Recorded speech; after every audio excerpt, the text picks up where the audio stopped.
1st and 10 at the 5. And the play goes.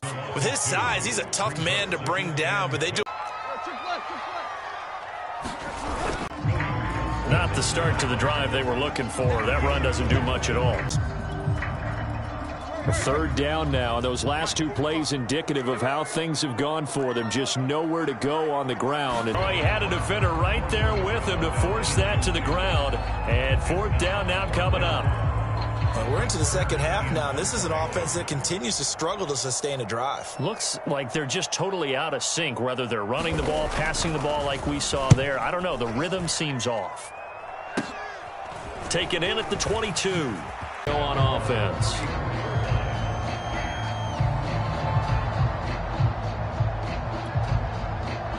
The Bucs offense set to begin their next possession. They'll start out. The last run got a couple. Here's 2nd and 8.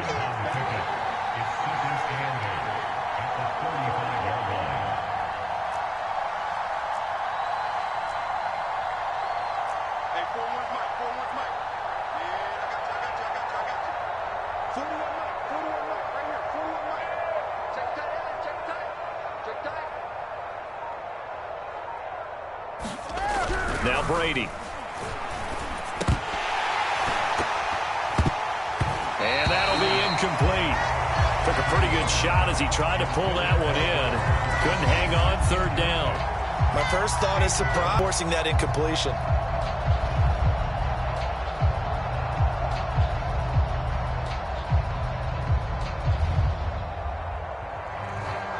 So the failure to connect on 2nd down, that leaves them staring up here at a 3rd and 8. From the gun, it's Brady. Flush to his right. That is caught. It's Chris Godwin.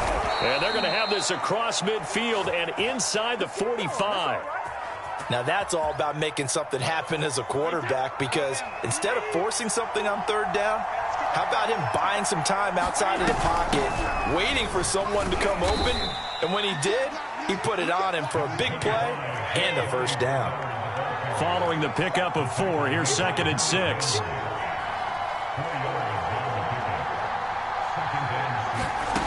Shotgun now for Brady. Open man, Gronkowski complete. That was a route run not just with dexterity, but with intelligence. Found the hole in the zone, made sure the quarterback saw him, and was able to make the sure catch and flip the down marker back to 1. On 1st and 10, here's Brady. They're looking for Godwin, but it's intercepted. Picked up by Elijah Molden. Certainly not his best throw that time, and not a good time to make it, Charles, when they were a nickel with 5 defensive backs on the field. And that's exactly why you have those 5 DBs out there. You want extra speed on the field, guys who have ball skills and understand what the passing game can do, and gives them a chance to react and make a play on the football, and they take one of those away. And that throw behind his man, he missed him, incomplete. That was nice work there defensively to force incompletion. Now, even though this drive started in plus territory, they're still not in field goal range yet, so they can work towards another couple of stops and not allowing that turnover to hurt. 2nd 10 coming up here in Nashville. 3rd quarter action. Now Tannehill. And this one incomplete. Too much contact to hold on to that one, and it's 3rd down. We saw this a lot in the first half, and it continues. These receivers just not able to get much separation. So that means they have to win the 50-50 balls. They've got to go up with the defender and find a way to start coming down with them. And this time, contact and another incomplete pass. Now they face a 3rd and 10 after back-to-back incompletions.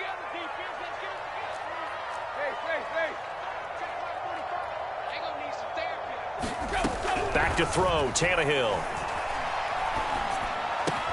And boy, he is very close to a 1st down, but from where they're spotting that football, he's going to be a foot or so short. And they'll get 10 there, but it leaves them just short for 4th down.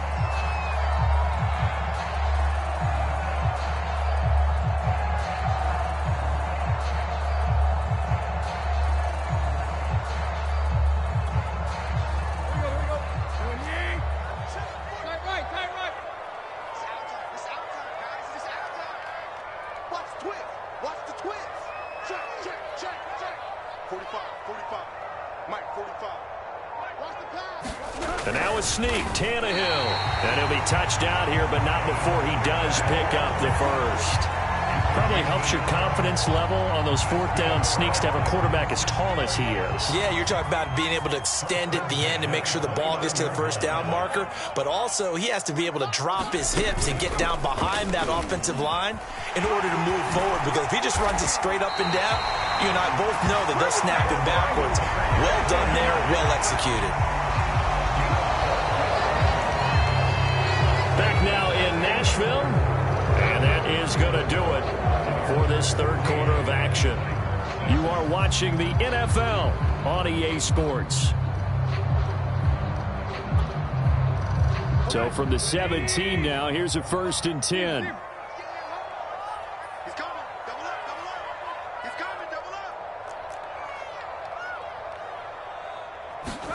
After the run, Tannehill going to throw. This complete to Jones. And all the way to the 2-yard line there before crossing over out of bounds. And that's a much-needed first down right there. Look, they're down by 8. So logic says they don't have to get a touchdown out of this drive.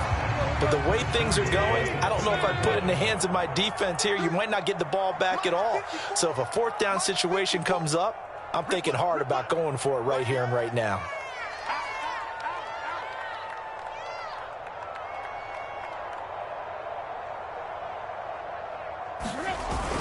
Henry. And into the end zone for a Tennessee touchdown. Derrick Henry. His second touch got it. The conversion good, and we are tied in the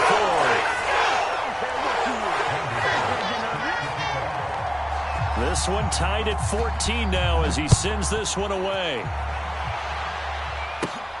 Taken at the 15, a short kick. And he won't get this to the 20-yard line as he's down at the 19.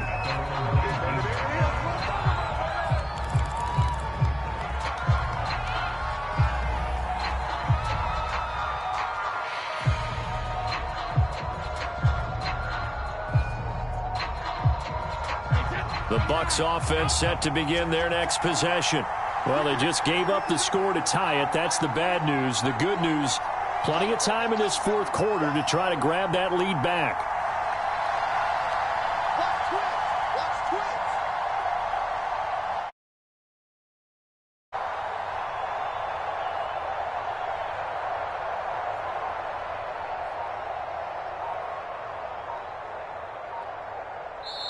Now the Bucs going to use the first of their timeouts. That'll leave them with 2 remaining. We'll be back after this.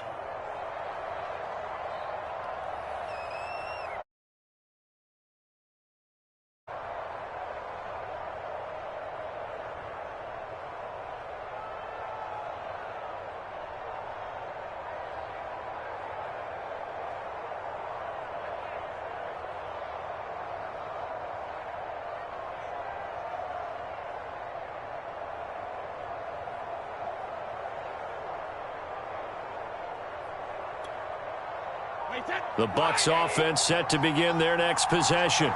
And there are parts of their last drive they'd like to emulate. And, of course, they'd like to forget the inning, the interception. But they did put together, Charles, a nice sustained drive to get him down the field. Yeah, and unfortunately for them, the only thing that matters is part 2, right? Because once they threw the interception and finished off the drive, that does them no good to go back and say, well, you know, we had a good one going. Finish things off. That's the only way you can get it done. The run got 4. Now they deal with a 2nd and 6.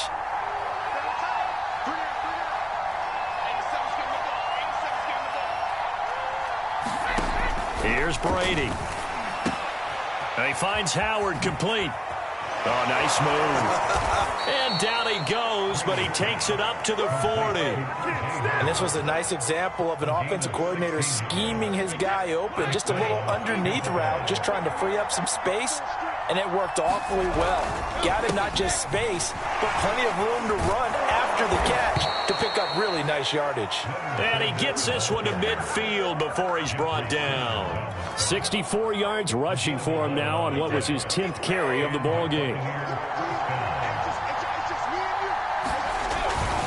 Now Leonard Fournette.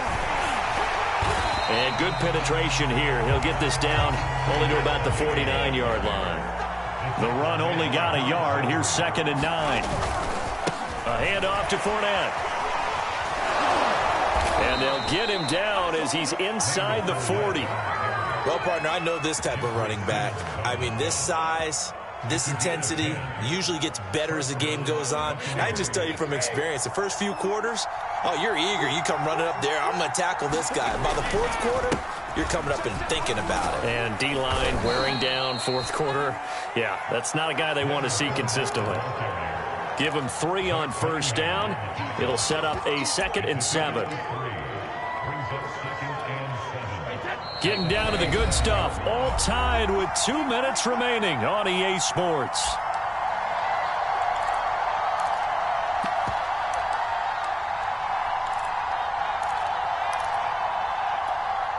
So it's Buccaneer football as we welcome you back. They've got a 2nd down now as they search for a score to break this tie.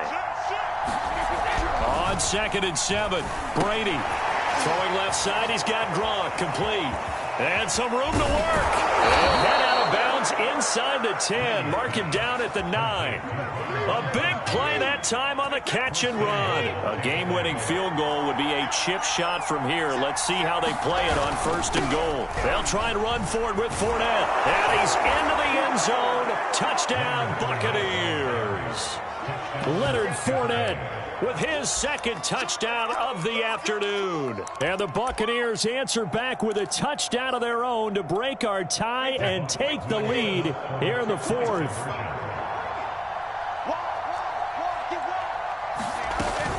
They'll try and run with Bernard. And he is into the end zone. The conversion attempt is good. And that'll give them an 8-point lead here in the 4th. Now Pinion with the kickoff honors following the touchdown. Right after the touchdown to extend their lead, now maybe opening the door a little bit there by allowing starting field position at the 40.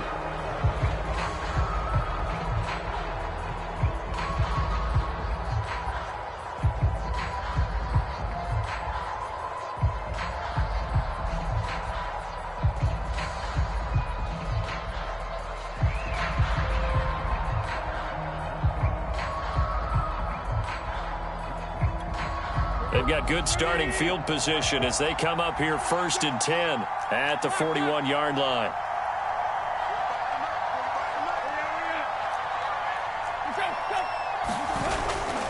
Now a handoff to Henry. And he'll get it into enemy territory just across midfield at the 49. A good position to be in here, 2nd and inches. Now Tannehill. And that is incomplete. A lot of force bearing down on him there. He could not hang on. It's 3rd down. I guess you can't be afraid to take those chances late in the game. He tried to fit that one in there. Nice job, though, defensively. But to your point, it was a nice job of knocking the ball away. But you're also right. You can't be afraid to take those chances. That means your guys going downfield to catch the ball, they've got to elevate their game and come down with these in order to keep your offense moving. Tannehill to throw. It's Tannehill. And that is caught on the right sideline, but out of bounds, says the line judge. The throw took him a little too far. It's 2nd down. So he's unable to complete it there, and just not the game that you would expect from him. He's been off the mark really start to finish. Yeah, it makes you wonder what exactly is going on. Is he a little bit dinged up here, or is it just off just by a bit? Maybe he can get it back in this situation. He'll need to. Now we're in the situation where the quarterback's got to take full charge of his huddle. Got to totally command it, make sure all eyes are on him.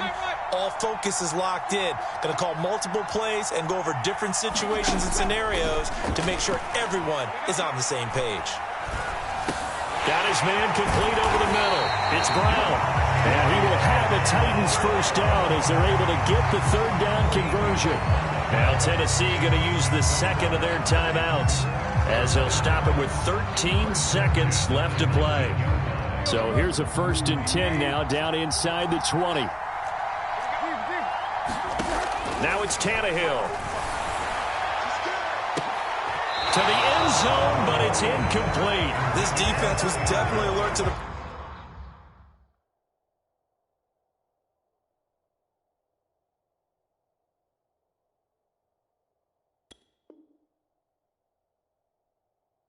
possibility of the deep ball, and they were more than ready for it. They've got the lead, fourth quarter. Maybe can expect more passes like that downfield. An incomplete pass on first down. That leads to a 2nd and 10.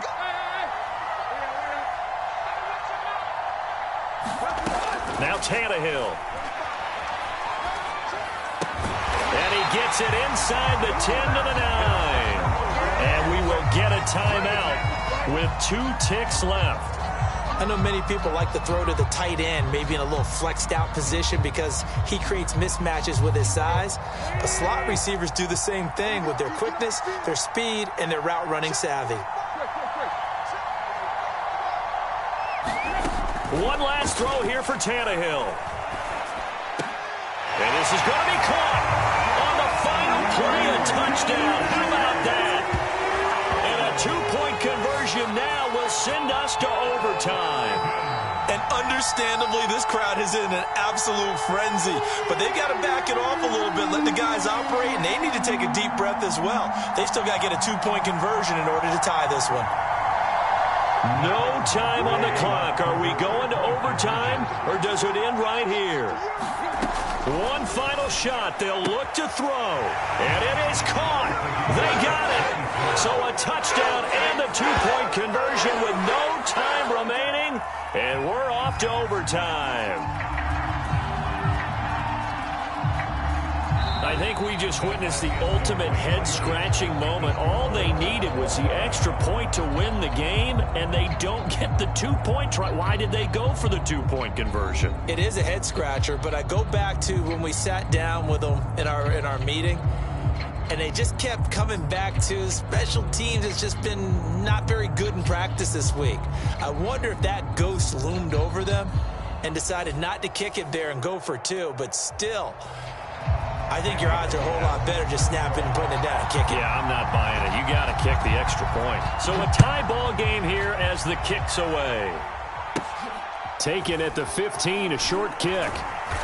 And a good return as he'll be stopped just shy of the 30-yard line.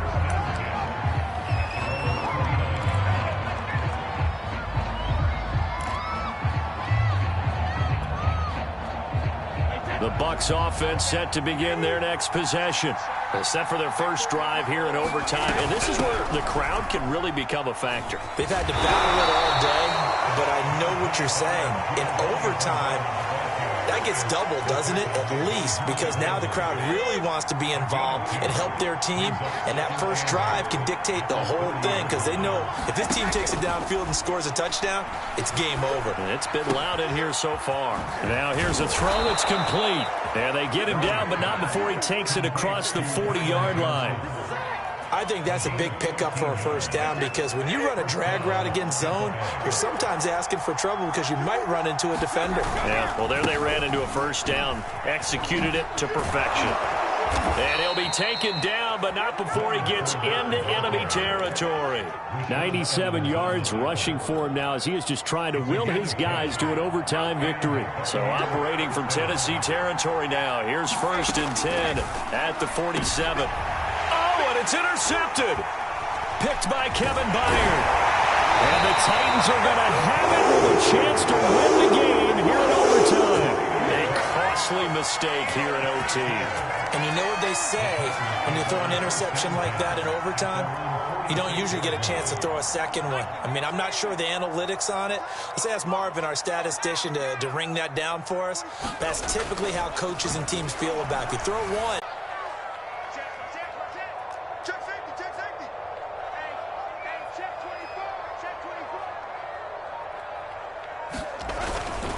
on second down, here's Henry.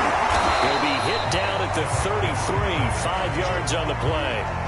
I think we can safely say that those types of plays are the backbone of this offense. We know not every run's going to be a big hitter, but you know they'll take that type of result on each and every attempt. Now Tannehill with his first throw in OT. This will be caught by Brown. And he'll be out of bounds just inside the 25-yard line. Charles, you get into these overtime situations, that's not a bad guy to dial into. Well, when you have to have plays, especially in a spot as you just described, we're in OT, you've got to go to the guys you can trust and you know are going to make the plays. What they say, it's not the X's and the O's, it's the Jimmys and the Joes. So not quite a 1st and goal. It's 1st and 10 from the 10. Henry will get it. He's been busy today. And he's going to battle his way down right around the 2-yard line. A good run, 8 yards there, and it'll be 2nd and goal.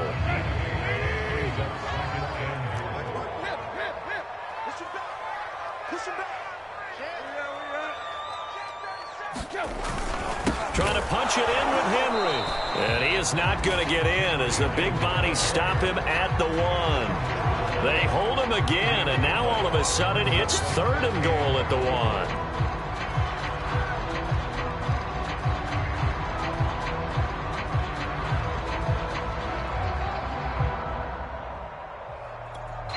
1. They held him out on 2nd down, and now here's 3rd and goal. They'll fake it. Now Tannehill. And this is going to be incomplete. A lot of times it's that first read that you have. Maybe you get it in pre-snap, and he locked in on his target, but he was covered quite well, and that one's incomplete.